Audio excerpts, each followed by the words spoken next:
Now, firstly, before we climb into this, let me say this. Sonia is not racist. She is a compassionate, intelligent and thoughtful person. She spoke yesterday with brutal honesty on her emotions as a mother. I don't agree with Sonia's argument. Plenty of people don't, plenty of people do, but I respect Sonia's right to voice her opinion. And it is worth pointing out, as I said, there was a lot of support for Sonia yesterday, but she is right now, yesterday and today, and probably for the next few days, maybe weeks, copping a mountain of criticism. There's a lot of heat and anger in the news at the moment, and sometimes it's hard to know how we should respond. And I think that's something we should talk about. 2016 has been a nightmare. Terror attacks, murders, riots, sexual assaults, corruption, famine, natural disasters. We're all reacting the same way, with fear. Because there's no more natural response when you sit down and watch the news and you're hit with these images over and over and over. We're told the world is scary, and it is. And I've been thinking about it, though, and I can't escape the thought that how we deal with our fear is becoming the defining measure that determines us as a people. Awful news leads to fear, which leads to an outrageous statement, which leads to a pile-on, which leads to a hardening of positions. I kind of feel like we're on a gravitron. We're spinning round and round and no one's interested in getting off. We're all in this cycle, and as the year wears on, it's just spinning faster and faster, and we're all pushed to the edges, and it becomes harder and harder, like it takes superhuman strength for us to meet in the middle. And eventually, someone's sick. And this is what that looks like. Personally, I think Andrew Bolt has a point here, that there is a correlation between the number of people who are Muslim in a country and the number of terrorist attacks. Now, I have a lot of very good friends who are Muslim, who are peace-loving, who are beautiful people, but there are fanatics. And does the population and the correlation between those two things, is it having an impact? I mean, if you look at Japan, Japan has a population of 174 million. It has 100,000 people in that country who are Muslim. We never hear of terrorist attacks in Japan. Personally, I would like to see it stop now for Australia, because I want to feel safe, as all of our citizens do, when they go out to celebrate Australia Day. And I'd like to see freedom of speech. And Lisa, I think, we're seeing I'd like journalists to see freedom of religion as well. As well as freedom of speech. They both go hand in hand. But we're not saying there's no freedom of religion. Well, if we're start talking about immigration, David. We are, but this breeds hate. This sort of article breeds hate. When you have someone like Pauline Hanson so going, you're not allowed to talk about it. You're just not allowed to talk about it. You're not allowed to discuss it. Yes, you are allowed to talk about it, and you're allowed to celebrate and worship whatever you want, whatever you don't want. Well, I would venture that if you spoke to the parents of those children killed in Nice, then they would be of the same opinion. In fact, the very first person who was killed, mown down in that truck, was a Muslim woman. Yes. So, it's killing Muslims. Good, Muslim people. It's indiscriminate the way that's it's exactly right. But just to clarify, Sonia, are you saying that you would like our borders closed to Muslims at this point? Yes, I would. I would, because I think at this point... Which is the Donald Trump approach. I think we have something like 500,000 now in our country, and well, perhaps it is, but for the safety of the citizens here, I think it's important. Now, I could sit here and pull apart Sonia Kruger's statement. I could point out that Japan's had its share of terror attacks, or that the UN has attributed Japan's low crime rate to low inequality and low gun ownership. I could point out that if Sonia's afraid, then logically, as a woman in Australia, she has a much higher chance of being murdered by a man she knows than a Muslim from another country. And I could do all that with the best of intentions, but really, all I'd be doing is encouraging the inertia of outrage that spins the gravitron that we're all on. I'd be fueling the same cycle that has led to absolutely horrendous personal attacks on Sonia in the last 24 hours. Sonia Kruger's not evil. She's scared, and she's trying to make sense of the world. And yesterday, she admitted to not feeling safe. How do you think she feels now? And how do you expect her to react? I'd just like to say a few things about what happened yesterday on the Today Show. The discussion we had was centred around a newspaper article which referenced the correlation between the Muslim population of certain countries and the number of subsequent terrorist attacks. I felt the article made some relevant points. We've witnessed too many atrocities committed in the name of terrorism, and last week's attack on innocent men, women and children in Nice left me in utter disbelief. I saw the image of a baby covered in a plastic sheet with a doll lying beside her, and it rocked me to the very core. I imagined what that must have been like for the people of Nice, for the friends and families of the lost, and the thought that it could happen here terrifies me. This type of attack affects people from all walks of life, and I want to make it very clear that I have complete respect for people of all races and religions. I acknowledge my views yesterday may have been extreme. The reaction overnight in the papers, online and via social media demonstrates that there are a myriad of opinions in Australia which I fully appreciate. It is a hugely complex and sensitive issue. It's an issue with no simple answer, and it's an issue that cannot be fully discussed in a short televised segment. Is there a solution? I don't know. We elect politicians to make those calls.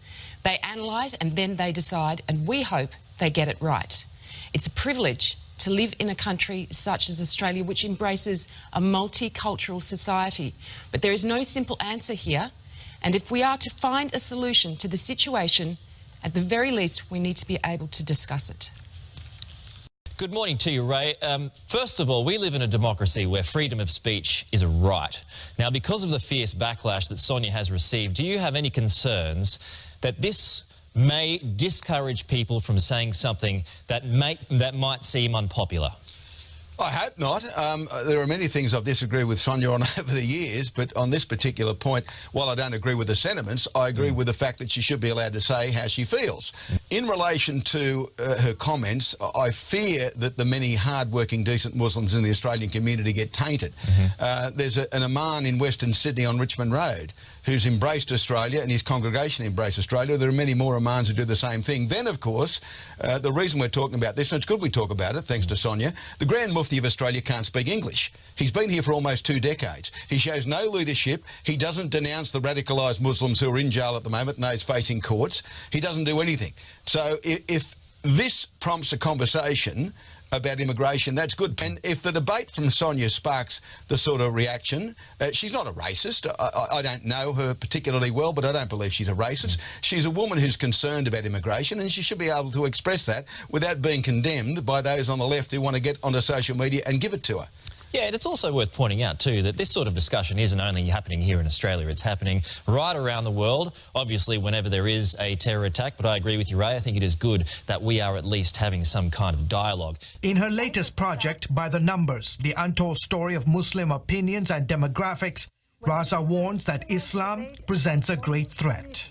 In light of the fact that most of the terrorism in the world today involves Muslims in one way or another, and because it directly affects our lives and security, I think that we need to be able to have an open, honest and fact-based conversation about that. It's this cycle of legitimate fear that's met with hostility or derision that's led to more than 500,000 Australians voting for Pauline Hanson 2 weeks ago. These people are seeing the same images that you are, and this is their way of finding safety. And when we attack them, we spin the gravitron and everyone's pushed further to the edge. My point is that we're all now responsible for how this story is going to play out. And so I just want you to consider this. When we're presented with an outrageous opinion, we're actually presented with 2 options: destruction or construction. We can react emotionally and carelessly and with little genuine critical thought, and we can destroy a perceived enemy in the hope that we'll neutralise the threat that's making us feel unsafe. That's the destructive option. Or we can do something that's much more difficult than that. When we're presented with something that we perceive to be an outrageous opinion, we can consider what motivated that person. Try to understand their fear and then empathise with how they came to their conclusion. Because the truth is that what motivates them is fear. And fear is the one thing we're all sharing right now, because I'm scared too. Like, I'm afraid for this country. I see such hostility and aggression, and I'm afraid about what it could do to this country. I'm terrified about what it's doing to my friends and my family. Honestly, I'm scared about where I belong. Produced by the Clarion Project, Raza describes so-called spheres of radicalization. At the core is what she calls violent jihadists like ISIS, Al-Qaeda, Hezbollah and Boko Haram. These are the jihadists who murder people in San Bernardino, Texas, Paris, London, Delhi, Jerusalem, Ottawa, Madrid, Nairobi. A second sphere, Raza says, are those who support jihadist goals but not their methods. For example, while they push for an Islamic takeover, they do so through democratic methods. Islamists want many of the same things as the jihadists, it's just that their tactics differ.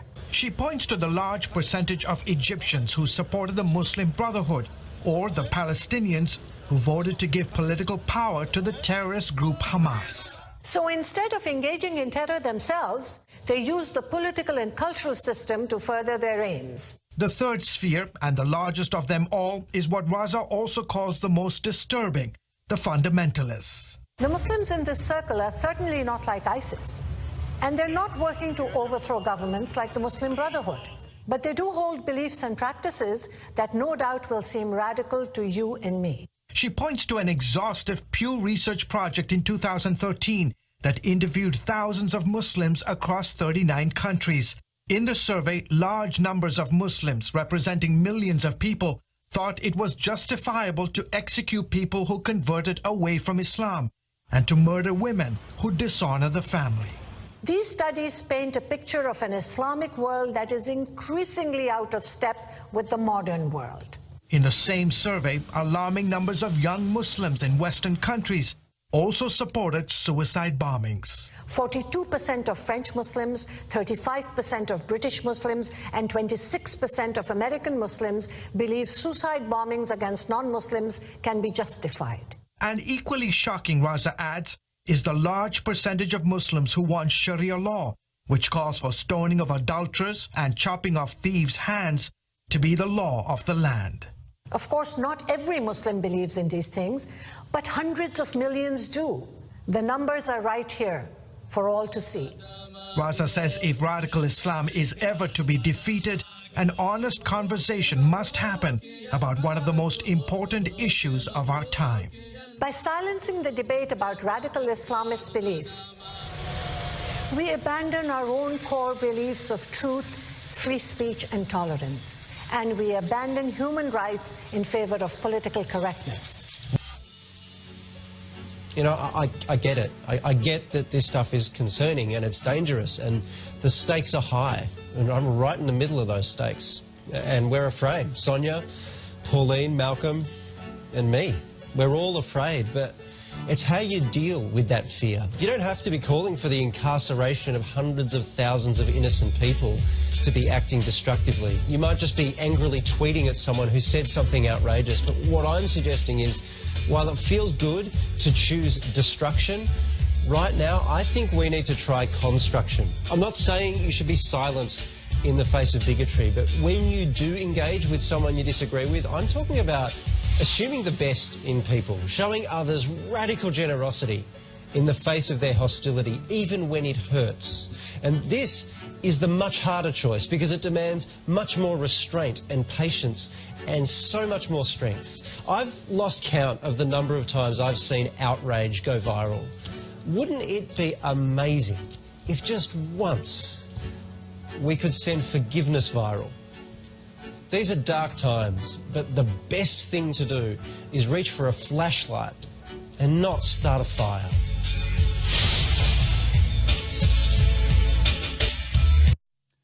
Well, here in the West, there's a general atmosphere of ignorance about Islam.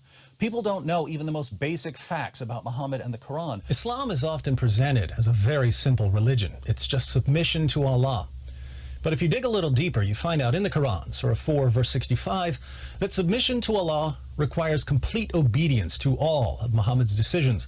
And that's where Islam gets a lot more complicated, because Muhammad's decisions are spread across thousands of stories in the Hadith. No! God, please, no! No! No! No! Let's use this point for a moment, because as you know, as a student of religion, you know, their books are complex, they're compiled, and taking them out of context is a very easy thing to do. Want to see it again? Congressman Ellison, what about all the Muslims who carried out more than 18,000 terrorist attacks since 9/11? Like any ideologue, they will take things out of context to do what they want to do. Context? Context. Context? Context. Context. Context. Context? Context. Can you explain what this context was? Context. Context. Context. Jihad, ladies and gentlemen, now you see it. Context. Context. Context. Context. Context. By appealing to context, Muslims can snap their fingers and make all of the Quran's violent teachings disappear. And there are two main reasons the context defense is so common. One, lots of westernized Muslims really believe that Islam is a religion of peace. And so when they hear a violent passage from the Quran or the Hadith, they assume there must be some context that justifies the passage, even if they have absolutely no clue what that context might be. Two, even Muslims who know that Islam promotes violence and intolerance also know that most people don't have the relevant books or the time to examine the context and to respond to the claim. So they know they can get away with inventing some imaginary context that supposedly justifies Islam's violent commands. When you throw out some of the clearest commands of Allah and Muhammad because you don't like them, you become just as much of a target as the rest of us, because the Quran commands Muslims to wage jihad not only against unbelievers, but also against hypocrites. This is not an easy topic to discuss. How many times has this happened? Your Muslim friends tell you that Islam is a religion of peace. Every news program you watch says over and over and over that Islam is a religion of peace. Politicians assure you that Islam is a religion of peace. And you sit back and think to yourself, surely so many voices mindlessly reciting the exact same politically correct nonsense must be telling the truth. It's a tough pill to swallow, but nothing you can't wash down with the proverbial Kool-Aid. So you commit intellectual suicide and you start saying things like, but all religions have their radical elements, and how can we judge an entire religion based on the actions of a tiny minority of extremists? Then one day you're watching an old Public Enemy video and you learn yet another valuable life lesson from the only rapper in the world who can still rock a Viking helmet. Hey, yo, check this out. Just to all of those people, man, you know what I'm saying, who be believing lies. We call those lies hype, you know what I'm saying? So I got to tell you one thing. Don't believe the hype. Now you're feeling a little concerned, a little scared, a little disillusioned. Could Flavor Flav be right about people believing lies? No! Could the media be biased in their reporting? Could Muslims be practicing taqiyya? No! Could politicians be cowards who care more about re-election than about truth or integrity? No! Could all this talk about Islam being a religion of peace perhaps be nothing but hype? Yeah, boy! There's only one way to find out, so you decide to do something risky, something crazy, something that might ruin your reputation forever, causing Muslim organizations like CARE and ISNA to label you a racist, Islamophobic, hate-mongering bigot. You decide to actually read the Muslim sources, the Quran and the Hadith. And when you do, what do you find? Oh, you who believe, do not take the Jews and the Christians for friends. They are friends of each other. Fight those who believe not in Allah. O Prophet, strive hard against the unbelievers and the hypocrites, and be unyielding to them. Surely Allah has bought of the believers their persons and their property for this, that they shall have the garden, a fight in Allah's way, so they slay and are slain. O you who believe, fight those of the unbelievers who are near to you, and let them find in you hardness. Be not weary and faint-hearted, crying for peace, when ye should be uppermost. Muhammad is the messenger of Allah, and those who are with him are severe against disbelievers and merciful among themselves. Muhammad said, I have been commanded to fight against people so long as they do not declare that there is no God but Allah. Muhammad said, I will expel the Jews and Christians from the Arabian Peninsula and will not leave any but Muslims. The Prophet said, whoever dies without having fought or having thought of fighting, he dies on one of the branches of hypocrisy. The Messenger of Allah said, whoever meets Allah with no mark on him as a result of fighting in his cause, he will meet him with a deficiency. Allah's Messenger said, if anyone changed his Islamic religion, then kill him. All right, move on. Nothing to see here. Please, experts. Nothing to see here. Killing apostates, violently subjugating unbelievers, slaying and getting slain. Not what you'd expect from a religion of peace, tolerance, and candy-coated raindrops. So you bring a few of these passages to your Muslim friends and you ask them why they've been claiming that Islam promotes diversity and interfaith harmony when the Muslim sources are filled with calls for violence, oppression, and cruelty. That's when your Muslim friends teach you a little magic trick. Context. By appealing to context, Muslims can snap their fingers and make all of the Quran's violent teachings disappear.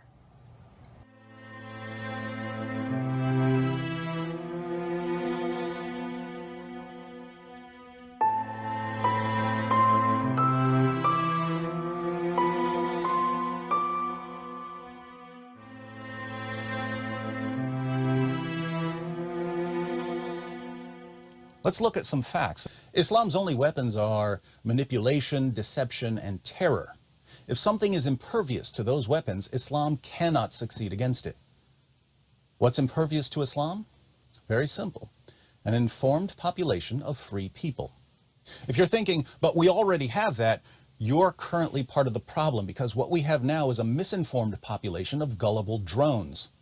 An informed population of free people will demand truth from the media, and the media will have to adapt or they'll go out of business. An informed population of free people will elect leaders who make good decisions, not sniveling cowards who sacrifice their country on the altar of political correctness.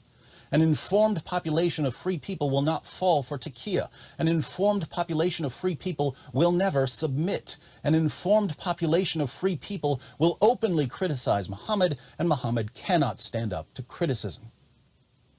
Any real, lasting solution to the problem of Islamic terror must begin with building an informed population of free people.